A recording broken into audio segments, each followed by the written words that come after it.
Il me manque une concordance des mots avec la minute de mes états. Mais c'est normal, mais à tout le monde il manque des mots. Mais vous êtes trop difficile avec vous-même. Mais à vous entendre, il n'y paraît pas. Mais vous vous exprimez parfaitement en français. Mais vous attachez trop d'importance à des mots.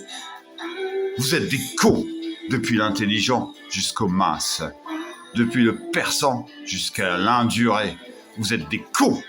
Je veux dire que vous êtes des chiens. Je veux dire que vous aboyez au dehors et que vous vous acharnez à ne pas comprendre. Je me connais et cela me suffit et cela doit suffire. Je me connais parce que j'assiste à Nicolas Adrien-Sens. Tu te connais? Mais nous te voyons. Nous voyons bien ce que tu fais. Oui, mais vous ne voyez pas ma pensée.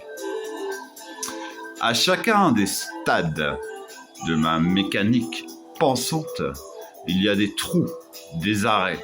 Je ne veux pas dire, comprenez-moi bien, dans le temps. Je veux dire dans une certaine sorte d'espace. Je me comprends.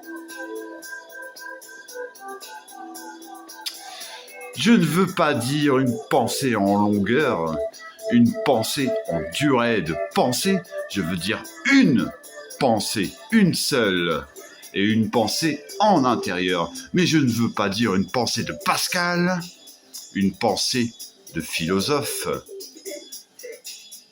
Je veux dire la fixation contournée, la sclérose d'un certain état. Et attrape. Je me considère dans ma minutie. Je mets le doigt sur le point précis de la faille, du glissement inavoué, car l'esprit est plus reptilien que vous-même, messieurs. Il se dérobe comme les serpents. Il se dérobe jusqu'à attenter à nos langues.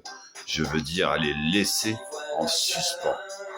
Je suis celui qui a le mieux senti le désarroi stupéfiant de sa langue dans ses relations avec la pensée.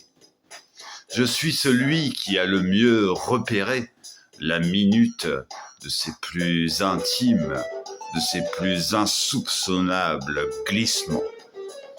Je me perds dans ma pensée, en vérité, comme on rêve, comme on rentre subitement dans sa pensée.